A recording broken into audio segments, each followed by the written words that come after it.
আপুনি যদি এজন ৰাজ্য চৰকাৰৰ অধীনৰ NPSৰ কৰ্মচাৰী হয় তেতিয়াহ'লে আপোনালোকৰ বাবে এই ভিডিঅ'টো। আপোনালোকে বাৰু UPS আহিলে NPS ল'ব নে UPS ল'ব, কোনটো স্কিম ল'লে আপোনালোকৰ সুবিধা হ'ব, আপোনালোকে কোনটো স্কিমত অধিক লাভৱান হ'ব, বা আপোনালোকে যদি 10 বছৰ কাৰ্যকাল আছে বা কিছুমানৰ যদি 25 বছৰ কাৰ্যকাল আছে তেতিয়াহ'লে কোনটো ল'লে আপোনালোকে লাভৱান হ'ব। আজিৰ এই ভিডিঅ'টো আপোনালোকে সম্পূৰ্ণ শেষলৈকে চাই থাকিলে আপোনালোকে গম পাব যে আপোনালোকৰ কাৰণে কোনটো স্কিম। যদি আপোনালোকে ভিডিঅ'টো সম্পূৰ্ণ শেষলৈকে চায় তেতিয়াহ'লে আপোনালোকে সকলোখিনি তথ্য আজিৰ ভিডিঅ'টো আপোনালোকে পাব। গতিকে বলক পলম নকৰি ভিডিঅ'টো আৰম্ভ কৰোঁ। নমস্কাৰ, মোৰ নাম গৌৰৱ। আমাৰ চেনেল অনলাইন সহায়লৈ আপোনালোক সকলোকে পোনপ্ৰথমতে স্বাগতম জনাইছোঁ। আৰু আজি আমি ক'বলৈ লৈছোঁ আমাৰ প্ৰথমটো অপশ্যন হৈছে যে NPS। যিসকল কৰ্মচাৰী বৰ্তমান NPSৰ অধীনত আছে সেইসকল কৰ্মচাৰী কি হয় যে NPSত কৰপাছটো টোটেলটো বেছি জমা হয়, অৰ্থাৎ আপোনালোকে এট দ্য ৰিটায়াৰমেণ্টৰ সময়ত আপোনালোকে কৰপাছটো আপোনালোকে 60% উইথড্ৰ কৰিব পাৰে আৰু আপোনালোকৰ 40% এমাউণ্টটো কি হয় আপোনালোকৰ এনিউটিত লাগি যায়। আৰু সেই 40% এনিউটিত আপোনালোকৰ যিমানখিনি পাৰ্চেণ্ট আপোনালোকে ৰিটাৰ্ণ পায়, অৰ্থাৎ আপোনালোকে ইণ্টাৰেষ্ট ৰিটাৰ্ণ পায়, সেই ৰিটাৰ্ণৰ ভিত্তিতে আপোনালোকৰ পেঞ্চনটো আপোনালোকক দিয়া হয়। কিন্তু আপোনালোকৰ UPSত সম্পূৰ্ণ এটা বেলেগ, আৰু UPSটো এতিয়া বৰ্তমান OPSৰ লগতে তুলনা কৰি অলপ কিছু অংশ সামঞ্জস্যতা আছে। কিবা কিছু অংশ এটা আপোনালোকে মোৰ মোবাইল স্ক্ৰীণত আপোনালোকে এটা অৰ্ডাৰ কপি চাব পাৰিছে যে এই অৰ্ডাৰ কপিটোত এটা 18 জুন তাৰিখে প্ৰকাশ হৈছে চেণ্ট্ৰেল গভৰ্ণমেণ্ট এমপ্লয়িৰ কাৰণে, আৰু এই অৰ্ডাৰ কপিটো সকলো ৰাজ্যিক কৰ্মচাৰীৰ কাৰণেও প্ৰযোজ্য হ'ব। আৰু এই অৰ্ডাৰটো লিখা আছে আপোনালোকে চাব পাৰিছে যে এতিয়াৰ পৰা আপোনালোকৰ UPSৰ অধীনত যিসকল কৰ্মচাৰী NPSৰ পৰা UPSলৈ কনভাৰ্ট হ'ব সেইসকল কৰ্মচাৰীয়ে আপোনালোকৰ এতিয়া ৰিটায়াৰমেণ্ট গ্ৰেচুইটি লাভ কৰিব, লাভ কৰিব, আৰু লগতে ৰিটায়াৰমেণ্ট ডেথ গ্ৰেচুইটি লাভ কৰিব, লাভ কৰিব, আৰু লগতে ডেথ গ্ৰেচুইটিও লাভ কৰিব। যদি আপুনি ভগৱানে নকৰক আপুনি চাকৰি কৰি থকাৰ সময়ত বা চাকৰি কাৰ্যকাল শেষ নোহোৱা, ৰিটায়াৰমেণ্ট নোহোৱাৰ আগতে আপোনাৰ কিবা এটা হৈ গ'ল, তেতিয়াহ'লে আপোনালোকৰ ফেমিলিটোৱে আপোনাৰ ডেথ গ্ৰেচুইটি এমাউণ্টটো লাভ কৰিব পাৰিব, আৰু লগতে আপোনালোকৰ এট দ্য ৰিটায়াৰমেণ্টত আপোনালোকে গ্ৰেচুইটি এমাউণ্টটো পাব। আৰু এই ভিডিঅ'টোত মই আপোনালোকক দেখুৱাম যে আপোনালোকৰ NPSত আপোনালোকে যদি 10 বছৰ কাৰ্যকাল কৰে সম্পূৰ্ণ, তেতিয়াহ'লে আপোনালোকে কিমান এমাউণ্ট আপোনালোকে টোটেল কৰপাছ কিমান জমা হ'ব, আৰু আপোনালোকে এট দ্য ৰিটায়াৰমেণ্টত আপোনালোকে কিমান টকা উইথড্ৰ কৰিব পাৰিব, আৰু আপোনালোকে পেঞ্চন হিচাপে কিমান পাব। আৰু আপোনালোকে UPSত যদি থাকে, যদি মিনিমাম আপোনালোকে গম পাইছে যে UPSত আপোনালোকে সংযোজন হ'বৰ কাৰণে আপোনালোকৰ মিনিমাম আপোনালোকে 10 বছৰ কাৰ্যকাল কৰিব লাগিব। 10 বছৰ তলত হ'লে আপোনালোকে UPSত আপোনালোকে UPSৰ অধীনত আপোনালোকে চুইচ কৰিব নোৱাৰিব UPSত। আৰু লগতে 10 বছৰ আপোনালোকৰ মিনিমাম থাকিলে আপোনালোকৰ কি হ'ব, আপোনালোকে 10,000 টকা ফিক্স পেঞ্চন পাবই, লগতে প্লাছ আপোনালোকৰ DR পাব, অৰ্থাৎ ডিয়াৰনেছ ৰিলিফ পাব। গতিকে আপোনাৰ প্ৰত্যেক বছৰে আপোনালোকে গম পায় যে ডিয়াৰনেছ এলাউটো বৃদ্ধি পায়, 2%, 4%, 8%কৈ বৃদ্ধি হৈ থাকে। গতিকে আপোনালোকে সেই লাভটোও পাব যে প্ৰত্যেক বছৰে আপোনালোকৰ পেঞ্চনটো আপোনালোকৰ UPSত বৃদ্ধি হৈছে। কিন্তু UPSত আপোনালোকৰ COT আছে যে বৃদ্ধি হ'বই আপোনালোকৰ পেঞ্চনটো, আৰু আপোনালোকে চিয়'ৰলি এটা পেঞ্চন পাবই, যে মিনিমাম আপোনালোকে 10,000টো পাবই পেঞ্চন, লগতে DA থাকিব। আৰু যিসকলৰ কাৰ্যকাল আপোনালোকে গম পায় যে 25 বছৰ আছে বা 25 বছৰ ওপৰত আছে, সেইসকল কৰ্মচাৰী কি হ'ব, আপোনালোকৰ লাষ্ট 12 মাহৰ যি বেচিক পে'ৰ এভাৰেজ সেই 50%টো তেখেতসকলে পেঞ্চন হিচাপে পাব। মানে OPSৰ লিখিয়াকৈ, সম্পূৰ্ণ OPSৰ লিখিয়াকৈ ক'ব গ'লে NPSতো তেখেতসকলে সুবিধা পাব। এই সুবিধাটো অকল পাব কোনখিনিয়ে, যিসকলৰ কাৰ্যকাল 25 বছৰ আছে। কিন্তু যিসকলৰ কাৰ্যকাল 25 বছৰ নাই সেইসকলে কি কৰিব, সেইসকল কি NPSত থাকি যাব নে UPSত গুচি যাব? যদি সেইসকলে NPSত গ'লে লাভ হ'ব নে UPSত গ'লে লাভ হ'ব? আমিতো গম পালোঁ যে 25 বছৰ চাকৰিকাল কৰিলে আপোনালোকেতো UPSত পূৰা লাভৱান হ'বই, কাৰণ আপোনালোকে OPSৰ সমানে লাভৱান হ'ব UPSত। কাৰণ যিহেতু এতিয়া নতুন এটা সংযোজন কৰি দিয়া হ'ল, আপোনালোকক ইতিমধ্যে মই দেখুৱালোৱেই যে ৰিটায়াৰমেণ্ট গ্ৰেচুইটি পাব, আকৌ ডেথ গ্ৰেচুইটি পাব, আৰু লগতে আপোনালোকৰ ফিক্স পেঞ্চন, আপোনালোকৰ ফেমিলি প্ৰটেকশ্যন থাকিব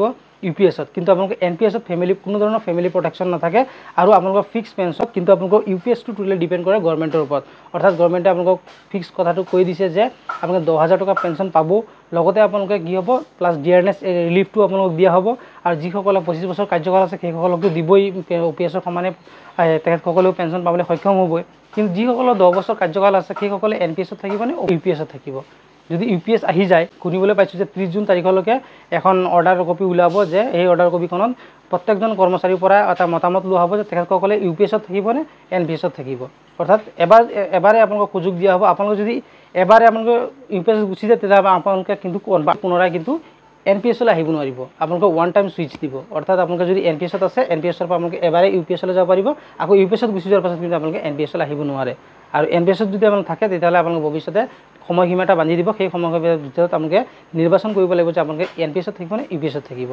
আহকচোন আমি এতিয়া আমাৰ মোবাইল স্ক্ৰীনৰ জৰিয়তে আপোনালোকে দেখুৱাওঁ যে আপোনালোকে NPS-ত আপোনালোকৰ কিমান টকা জমা হ'ব চাব পাৰিছে যে মোৰ মোবাইল স্ক্ৰীনত আপোনালোকে ধৰি লৈছোঁ মই ব্যক্তি এজনৰ বৰ্তমান বয়স 50 বছৰ ইয়াত আপোনালোকে এই কেলকুলেটাৰটো ডেছক্ৰিপশ্যনত মই লিংক দি দিম আপোনালোকে নিজে চাই চেক কৰি চাব পাৰিব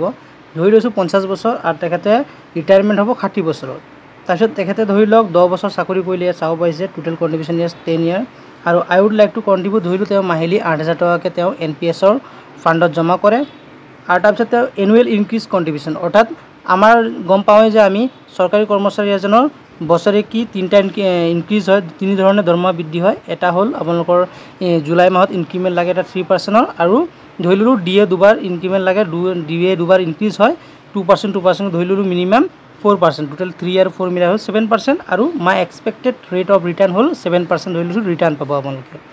তাৰপিছত আপোনালোকে চাব পাৰিছে টোটেল আপোনালোকে ইনভেষ্টমেণ্ট জমা হ'ব আপোনালোকৰ 13,26,379 টকা আৰু আপোনালোকে ইণ্টাৰেষ্ট আৰ্ণ অন ইনভেষ্টমেণ্ট কৰিব ইণ্টাৰেষ্ট আৰ্ণ কৰিব আপোনালোকে 5,24,671 টকা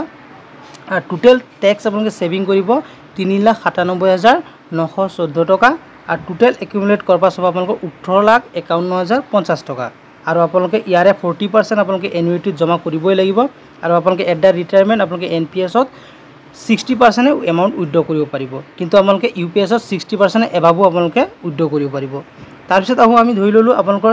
40% আপোনালোকে যেতিয়া এনুইটিত ইনভেষ্টমেণ্ট কৰিব তেতিয়া আপোনালোকৰ ইনভেষ্টমেণ্ট এমাউণ্টটো হ'ব আপোনালোকৰ 7,40,420 টকা আৰু আপোনালোকে ৰেট অফ এনিউইটিত অৰ্থাৎ আপোনালোকে এনিউইটিত ইনভেষ্টমেণ্ট কৰাৰ পাছত আপোনালোকে ৰেট অফ ইণ্টাৰেষ্ট পাব এনিউইটিত 7% ধৰি লৈছোঁ তাৰপিছত আপোনালোকে ইয়াত চাব পাৰিছেনে pension per month post retirement অৰ্থাৎ আপোনালোকে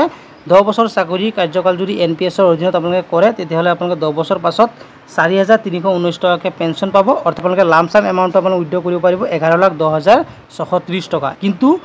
UPS-ত যদি আপোনালোকে যায় তেতিয়াহ'লে আপোনালোকে কিমান পাব ফিক্স এটা আপোনালোকে 10,000 টকাটো পেঞ্চন পাবই লগতে আপোনালোকে ডিয়াৰনেছ ৰিলিফো থাকিব আৰু যিহেতু আপোনালোকৰ ফিক্স ফেমিলি প্ৰটেকশ্যনো থাকিব UPS-ত কিন্তু আপোনালোকৰ NPS-ত কিন্তু কোনো ধৰণৰ ফেমিলি প্ৰটেকশ্যন নাথাকে লগতে আপোনালোকৰ গ্ৰেচুইটিও পাব